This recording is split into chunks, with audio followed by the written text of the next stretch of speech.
Hello and welcome to the Heel Turn Podcast for the week of January 27th, 2013. 14. I am your host, Big Al. With me as always is my wife and wonderful co-host, Sensational Susie. And she's awesome. On this week's episode, we're going to talk about the Royal Rumble. Sad face. Yeah. And we're also going to sit down and have a chat with First Lady of ROH, Maria Kanellis. Quickly becoming a friend of the show. I would like to think so, but I will be honest, at some point I think I made it weird. You always make it weird. Yeah, well, you know, what can I say? I do my best. Well, without any further ado, let's talk Royal Rumble. Right off the bat, let's talk the Rhodes versus the New Age Outlaws. The Old Age Outlaws. Yeah. The geriatric Outlaws. I will say this, though. Not a whole lot of ring rust on those guys. No. And I'm sure working Goldie was just like putting on a very comfortable glove with them. Yeah. But did you notice that they were they had a time with Cody Rhodes a little bit, just adapting to some of his style. Well, yeah, because he's younger and quicker and prettier, and oh wait, that doesn't matter. Yeah, younger, quicker. They have a little, the age showed a little bit. Yeah. With their. We're going to get talking into how the age showed when we talk about the Royal Rumble main event, because I'm looking at you, Kevin Nash. Oh, he looked good. But we'll get to that. We'll get to that. He looked good. Yes. So anyways, the New Age Outlaws win over the Rhodes,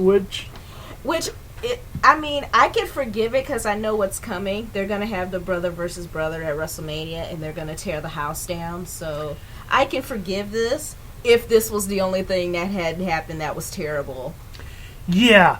Speaking of tearing the house down, the very next match, which was the show opener, was the Daniel Bryan Bray Wyatt. And man. Holy hell, and every other... Holy bleep words. Every expletive deleted I can think of to describe that match. It was amazing how those guys just went in there and blew the crowd apart. Yeah. And it was one of those matches where it didn't matter who won because the match itself was so spectacular. Yes. They put on a show. Yeah. And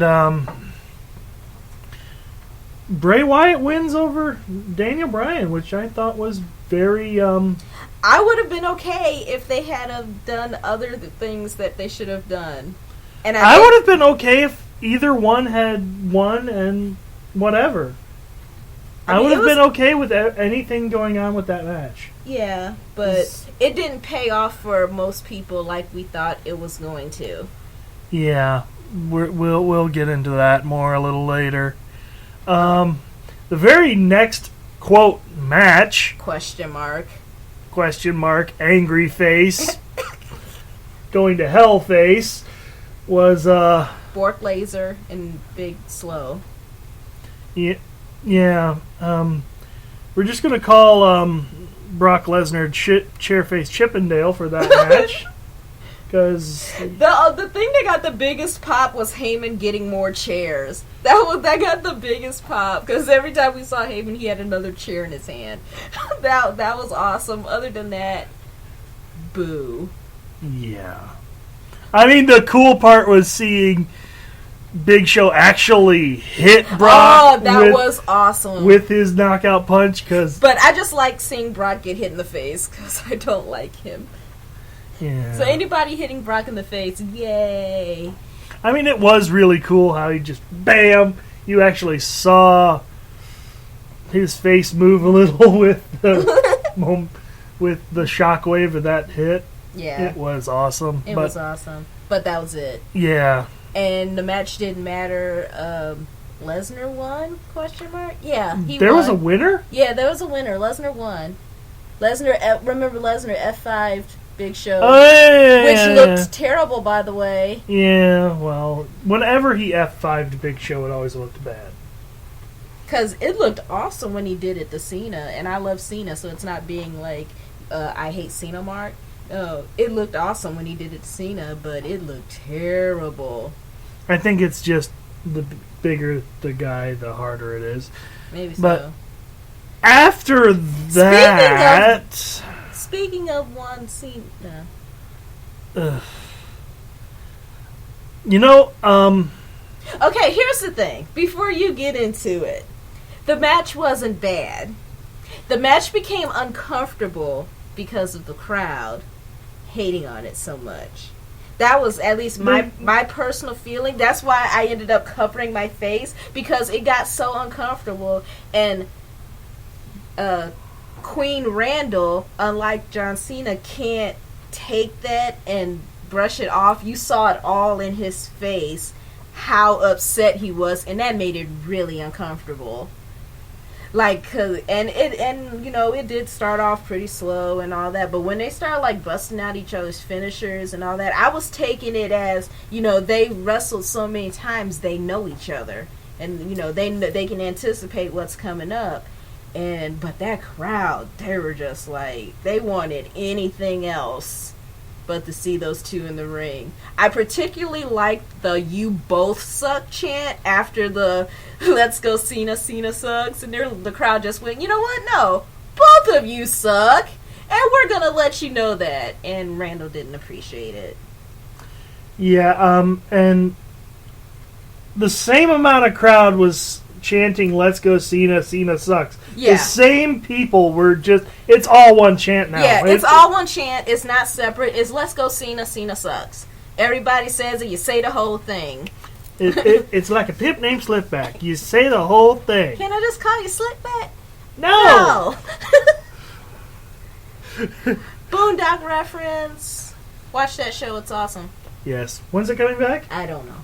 I heard February. That would be awesome. Yes. Anyways. Moving right along. Now, the match ends with Bray Wyatt and the Wyatt family coming out and taking out John Cena. Which I think made people even more angry for not seeing Daniel Bryan anymore in the night. Because they're like, we got to see Bray again. We're definitely going to see Daniel, right? Right? Boo! So... Yeah. They did make Bray Wyatt the biggest babyface of that night, though. Yes. Ruining that match. The crowd was so happy. Now, I forget who said this. It was either Kevin Steen or Michael Bennett, but one of them stated that today's fans probably would have crapped all over the Ricky Steamboat Ric Flair feud. That was Michael Bennett. Shout out to Mike and Maria in Wonderland. Yes. Thank you, Sosie. I couldn't remember. Yay. That's what I'm here for. Well, I have to agree because there's nothing like a long-term rivalry. But you know what it is? It's not the long-term rivalry. People hate Randy Orton and John Cena. It's specifically centric to those two people. It's part of the internet wrestling community, bylaws. Law number 3, you must hate Randy Orton and John Cena in equal measure with great passion. It doesn't matter what they do. So, yeah. It has nothing to do with how long they've been feuding. Yeah. So, after that, we get into the Royal Rumble. And boo. It was, parts of it were awesome. Parts of it were really cool. Parts of it were blah. And parts of it were... Poor Ray Ray. I kind of feel sorry for him because when that final buzzer hit and it was everybody Ray Ray, forgot about him. Oh, That crowd turned. There was so much angry face going on in that crowd. I thought we were going to get some WCW, like, cup throwing and chair throwing in the ring, because they were angry. I mean, I was angry too, but I was like, yeah, this is what we got this year. Yeah, number 30 was Ray Ray. Throughout the entire thing, I was like, Evan Bourne's coming, Evan Bourne's coming, Evan Bourne's coming. And no Evan Bourne, no Jake the Snake. We got Sheamus, but we all knew Sheamus was coming back, so it was kind of... Yeah, but we still all forgot. I didn't. I was just kind of like, oh, he's coming out now. This is early. Okay, yay, Sheamus. And then we got... Kevin Nash, question mark? Kevin Nash, he comes in, he eliminates a dude, and Roman took him out. Yeah, and very gingerly. Yeah. Kevin doesn't want him to bust a quad. Yeah, and we saw the in-ring debut of JBL into the Royal Rumble, and his... Very quickly elimination. Which I got the feeling was a last minute, hey, we couldn't get somebody awesome, so... JBL. Yeah. You're going in. Because I was hoping the rumors were true when they did sign Sting, and Sting would have been one of the guys to come out. That roof would have been done. Like, they would have forgave everything. They would have forgave the Batista win and everything if Sting had came out. Yeah. But Batista...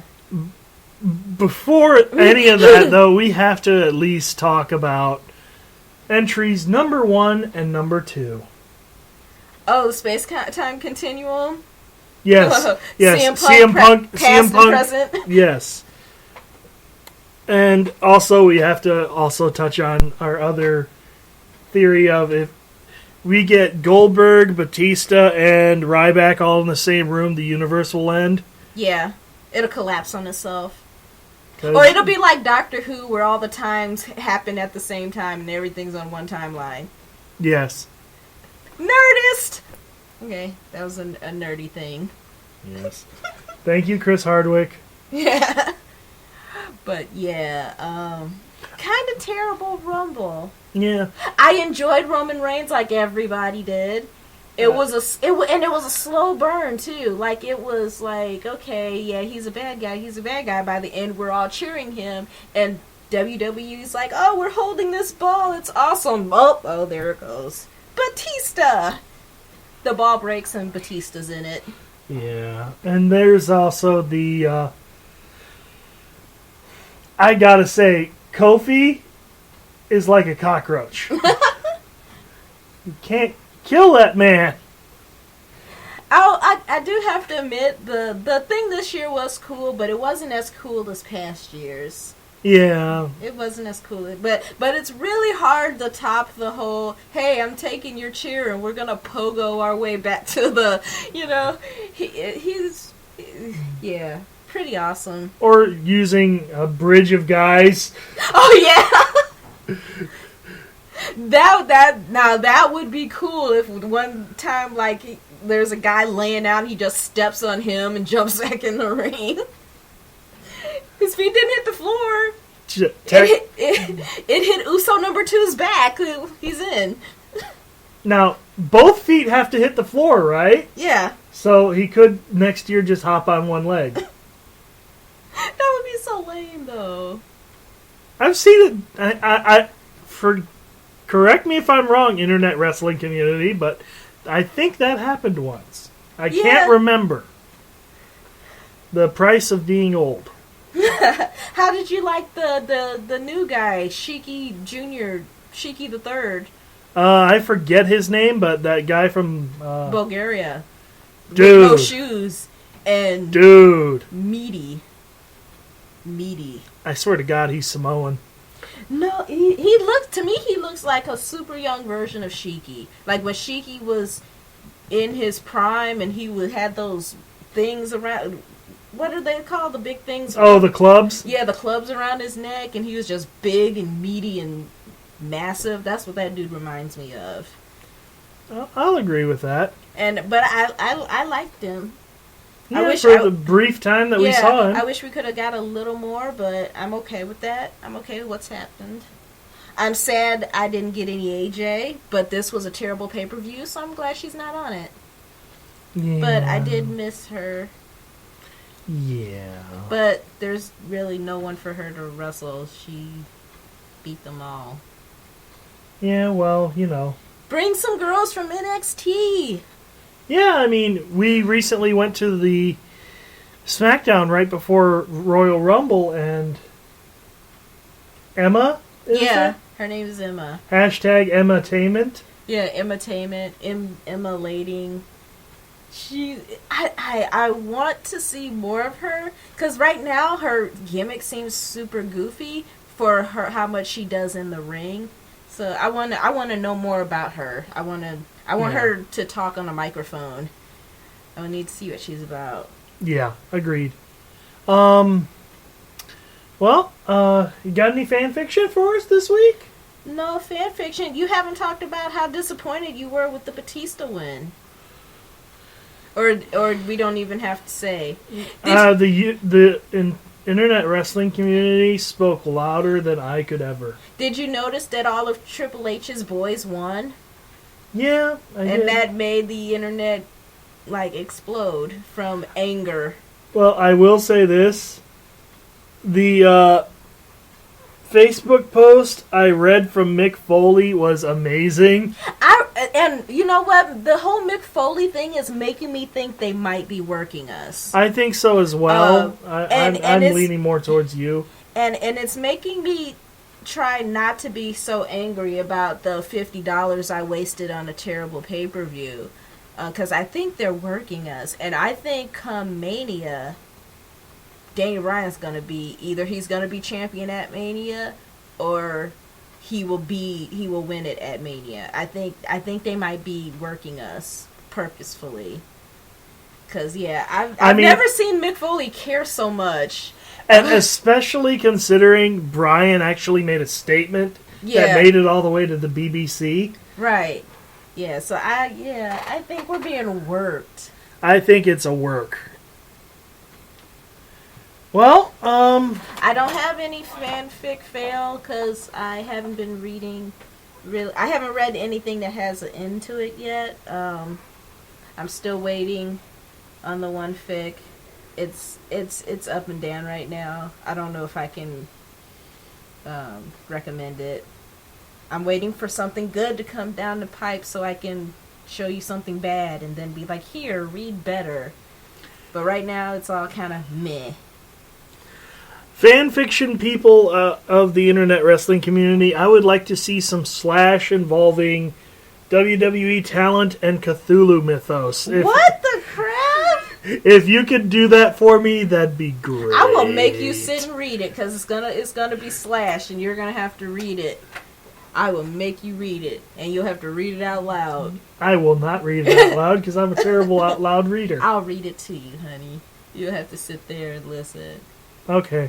Suppress your boner. There would be no suppression. Awesome. Oh, you should probably throw it to the interview. I was about to. Oh, I ruined it. You jump the gun all the time. I'm terrible. You should replace me with the big guy. Oh, wait. Never mind. Never mind. But anyways, now is the time that we throw to our interview that we had with Maria Kanellis. Again, I don't know. I don't know why she agreed to do our little dog and pony show. But I'm so happy she did. She was such a beautiful person inside and out. And I really enjoyed talking to her. I couldn't agree with you more. After we finished with the interview, there were so many questions that came to mind directly afterwards, and I was just like, oh my god, I'm such an idiot. Why didn't I ask about blah and this blah and that blah? Yeah, if we ever get her again, we're going to prepare this time. I was prepared, just not as well as I usually am. You had nothing wrote down. No, I don't like to write things down because it doesn't feel as natural to me. So anyways, on with the interview with the First Lady of Ring of Honor, former WWE Diva, and all-around great person and fellow podcaster. And fiancé to Mike Bennett. Mike Bennett, who is quickly becoming my favorite. He's becoming my favorite wrestling person. Like, to listen to what he has to say about the business. Yeah. I can sit and listen to him and her all day long. Yeah. Anyways, on with the show with Maria Kanellis. All right, ladies and gentlemen, here coming to us again on the Heel Turn podcast is former WWE Diva, First Lady of Ring of Honor, and all-around great person, Maria Kanellis. How are you tonight, Maria? I'm fantastic. I'm actually sitting here doing homework. What classes did you have today? I didn't have any classes today because it was the holiday, but tomorrow I have 3 classes. Altogether I'm in 5 different classes. I've got a film class, a global environment class. I have a photography class, a Spanish class, and then I'm also in a marketing class. So very full schedule, but I'm getting it done. Yeah, that's a big load. That's a big class load. Yeah. You're Superwoman. Yes, you are. Well, thank you very much. I appreciate that. What degree are you going for? Right now I'm just getting my Associate's in Art degree, and then from there, I'm not exactly sure, but I definitely want to get my Bachelor's degree. I'm deciding between interior architecture and film. So we'll see which way I go, but Ring of Honor has been absolutely wonderful with working with my schedule and making sure that I can do both. So I have all great things to say about them because there's a lot of Ring of Honor guys that have gotten their degrees while working for that company or are currently in school. So they're very used to us and bringing our schoolwork backstage. That's really awesome for a company to do that. Now, I didn't get a chance to see your movie Army of the Damned yet. I've been meaning to watch it. It's on my to-watch list. I just wanted to ask you very quickly how you got involved with that film. Actually, I got a phone call from Tommy Dreamer. It was last summer, and I was out in Boston visiting Mike. And Mike, my fiancé, for those of you that don't know, Michael Bennett is his Ring of Honor name. He's a wrestler. I was out visiting him, and I got a phone call from Tommy Dreamer, and he said, "Are you on the East Coast?" And I said, "Yes." He's like, "How would you like to do a film tomorrow?" Apparently, the girl that was supposed to play the role could no longer play it, and so the very next day, I ended up on set filming Army of the Damned, and it was really fun. The director was incredible, Tommy DiNucci. He's been getting all kinds of accolades for this film, and I love doing that one so much that Woodhaven Productions brought me on for another film, A Bet to Bet, which will be out later on this year. So you can check Army of the Damned out on Amazon. You can also watch it on demand, and it's on iTunes as well. So it's all over the place. Now, you recently started your podcast with your fiancé, Michael Bennett, and me and the wife have been very much enjoying it. I just wanted to ask you, what made you come up with the idea of getting together and doing a podcast together? Well, we had done podcasts together before. We worked for AfterBuzzTV.com, which is a group of podcasts which are all about different shows, whether they be reality shows or sitcoms. I had also done one about Monday Night Raw, which was basically a podcast after a show. And we really enjoyed doing that. Me and Mike were on there. We also had a few other co-hosts as well, which will be making appearances on Mike and Ryan in Wonderland. And because we enjoyed that so much, we had been looking at trying to get involved with another podcast. And then over at Fanoff, they contacted us, asked if we would be interested in doing it, and we said, of course. I had done RBR before, which is a wrestling podcast on Fanoff, and really well. So we started Mike and Maria in Wonderland, and it's on fanoff.com. It's also on iTunes as well. And we also have a Facebook page. So it's exciting. It's fun. Fanoff has really taken care of us, and we've had over 200,000 downloads at this point. So we're hoping that it continues to rise, but we also are very realistic in knowing that right now we have a great buzz because it's new, and we plan on keeping it interesting by bringing in all different kinds of guests. Well, I'll be honest with you, Maria. I prefer your podcast right now over both the Nerdist podcast and anything Kevin Smith has been doing lately. Yeah.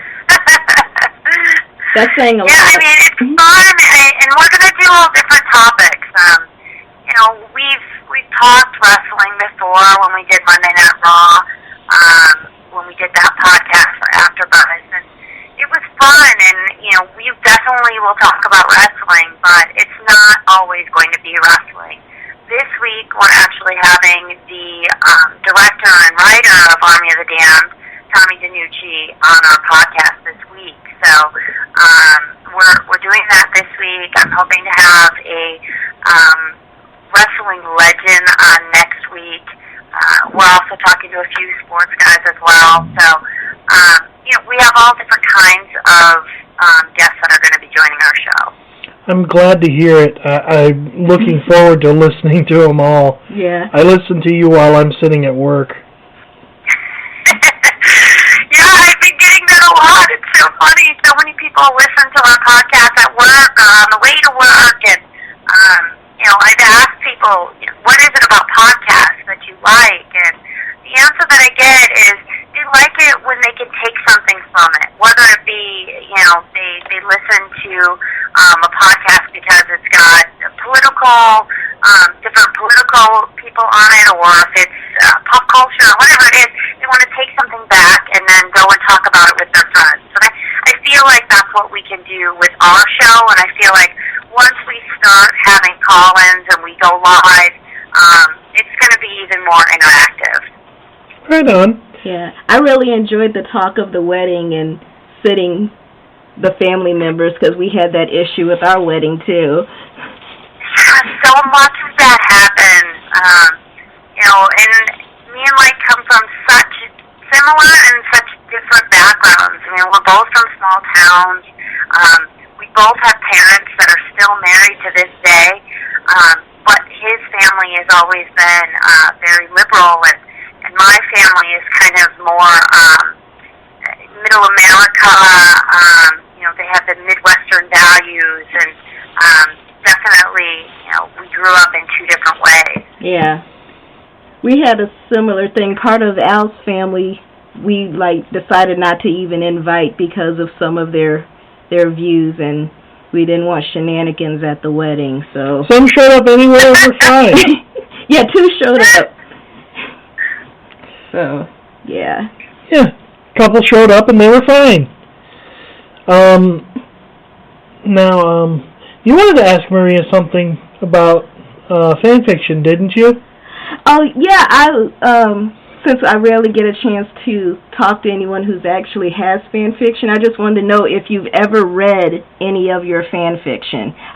Part of my segment on the show, I review fan fiction stories.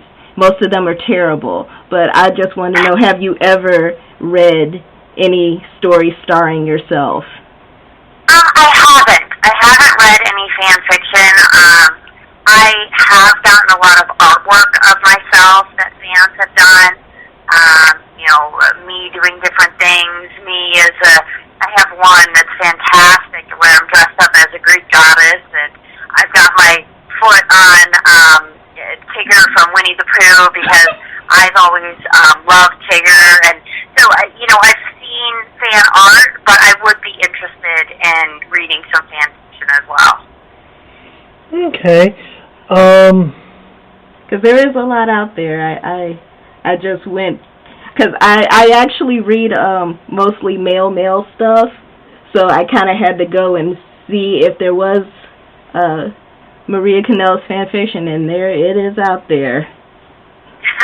It is definitely out there. Unfortunately, there isn't really much fan fiction in the ways of ROH guys. Yeah, that made me sad.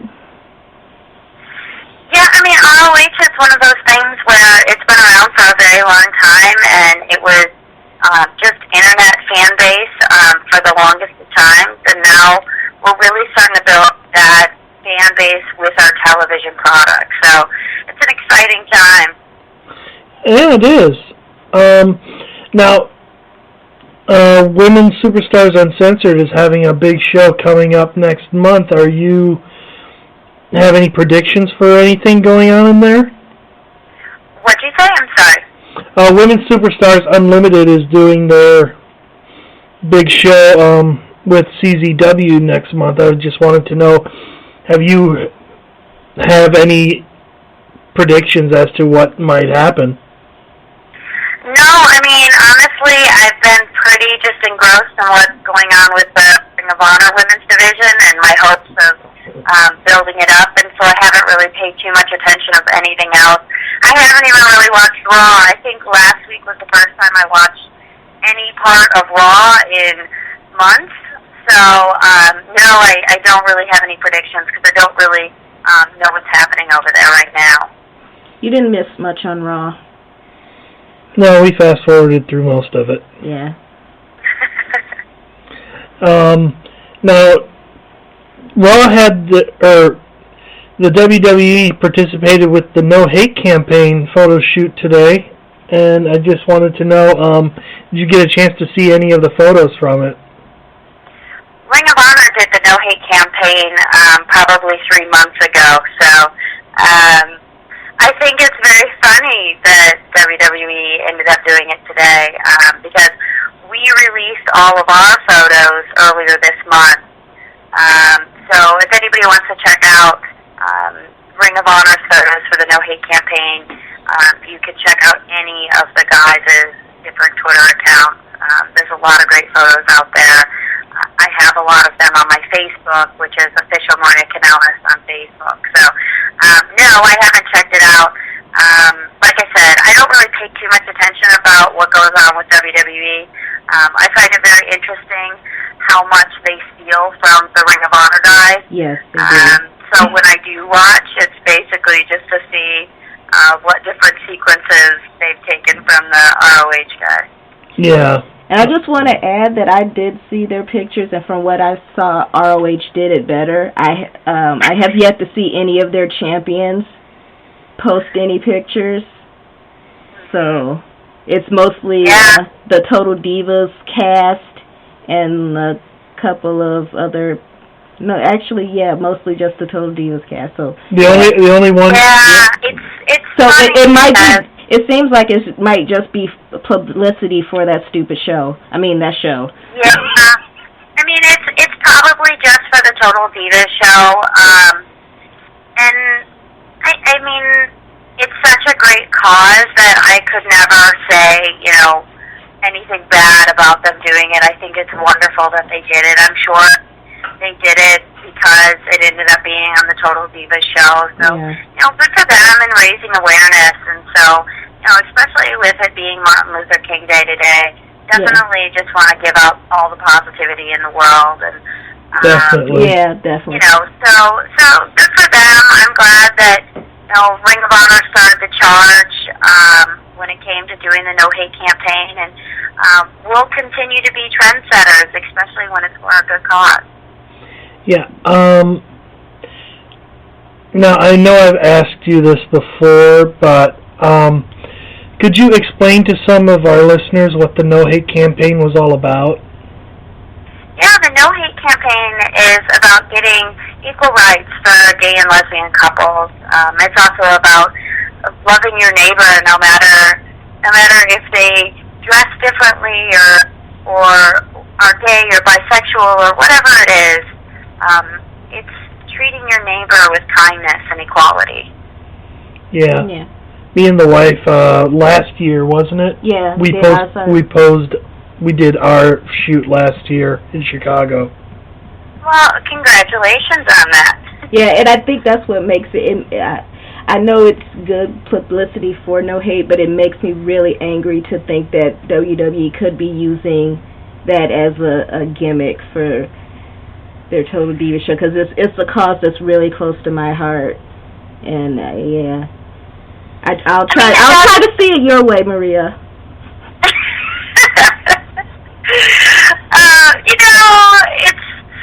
It's always been that way with me. I've always tried to, see both sides of the story. Yeah. Sometimes that's not always the case, but I try my best to see both sides of the story, especially when it comes to charity. I mean, when it comes to charity, whoever's doing good out there, good for them and bless them. But yeah, of course, in some part of me, there's a little bit of, really, you couldn't go for another charity. You had to do the same one as me. Like, it's good for everybody, and it really it puts more light on a big problem out there. Yeah. And the part that gets me the most is when people throw their children out for being gay or lesbian. That's the part that hurts me the most. And if by Total Divas doing the show, one more kid isn't thrown out of the house, then that's what it's all about. Yeah. And that's what's important. Yeah, I can get behind that 100%. Dang it, I just lost my train of thought. We got serious and I lost my train of thought. It got real serious. Oh, man. You want me to say the thing that we talked about and make things even more awkward or make them really funny? No. No, you keep that part of your brain at bay. Now, when it comes to what's going on in Ring of Honor, forgive me, I have been so focused on other things, and I'm trying to get back into the swing of things for this month and the coming up months. I'm not been able to catch up with Ring of Honor.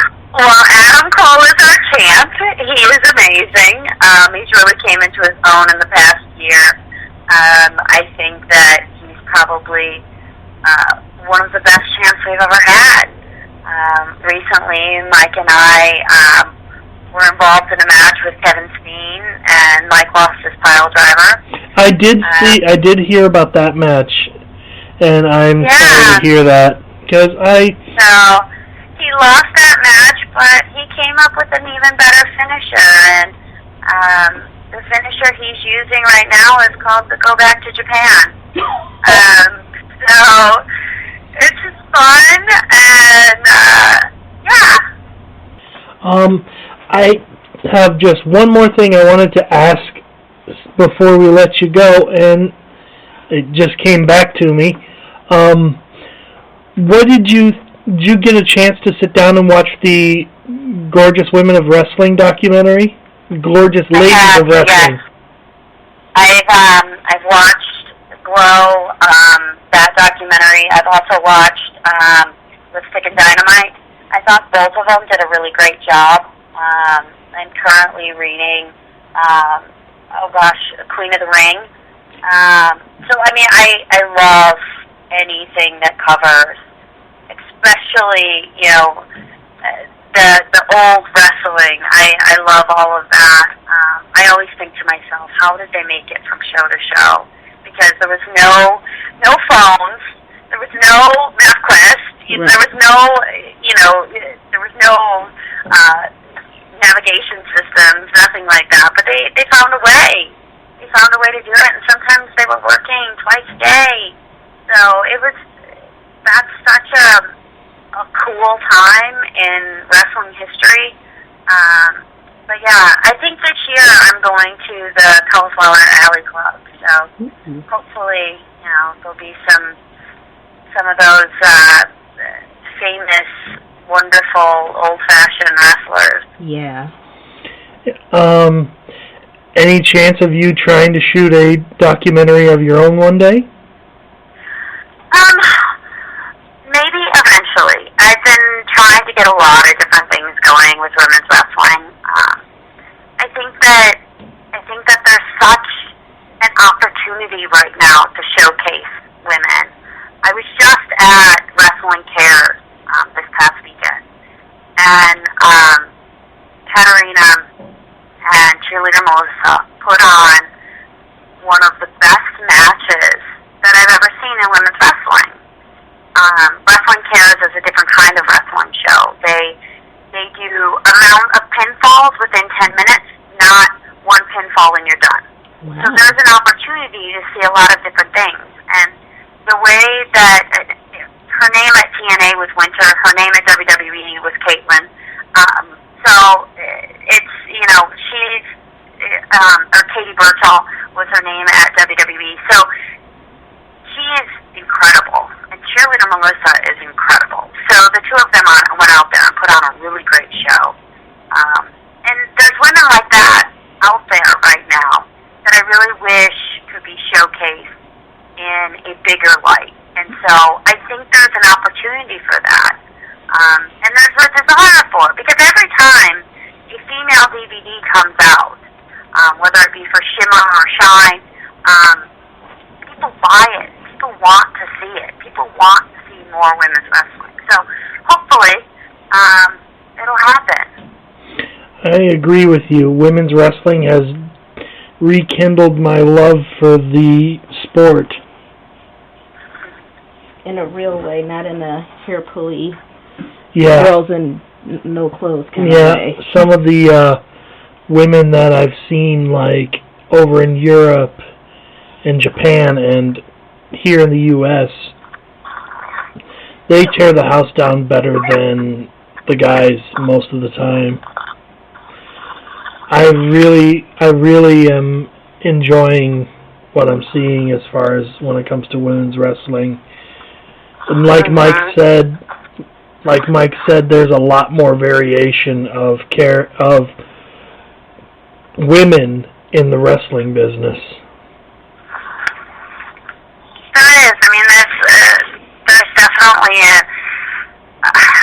so many different types of women. I mean, you have the Jessica Havocks of the world, which I think she's absolutely incredible, and then you have the cheerleader Melissas, the Angelina Loves, or there is so many different types of women on the indies right now. There's the Casey Rays, who she's a new girl coming up out of the Northeast, that she can flip and do every single thing off the top rope imaginable because she's a former gymnast. So, I mean, you have all these incredible women out there. It's just finding a place for them that they can be spotlit even more. And I wish that could happen with Shimmer or Shine. I wish they had a television deal because that would be awesome.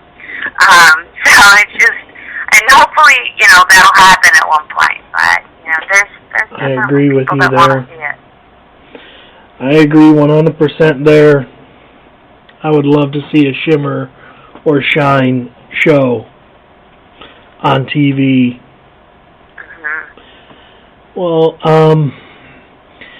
I think that's just about all I've got for you there, Maria. Is there anything? Well, thank you so much for having me. I'll give you all of my places where people can find me on Twitter. It's Maria L. Kanellis. On Facebook, it's official Maria Kanellis.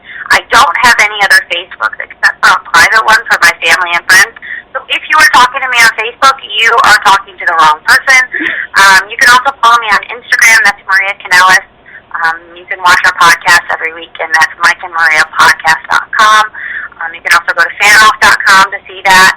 And I'm trying to think if there's anything else. You can watch Ring of Honor every single week. And if you need to see where it is in your town, go to ROHWrestling.com. Right on. Good. We'll let you get back to your homework. Well, thank you so much. Yes, good luck with you. You guys have a good evening. You do the same, and thank Mike for us on the awesome podcast. I will, definitely. You Good luck in your classes, and have a great night. Thank you. All right. Bye-bye. Bye. Okay, that was great. Thank you, Maria. Yes, please forgive me for being awkward and weird. Yeah. And also forgive us for not mentioning that we, can't get ROH because we have Dish Network and we can only watch it on the internet. It kind of sounded like we just weren't watching it, but we literally can't unless we watch it on the internets. Yeah, and that is an entirely different headache altogether. Yeah, screw you, Dish Network. Yeah. Anyways, I got nothing else. How about you?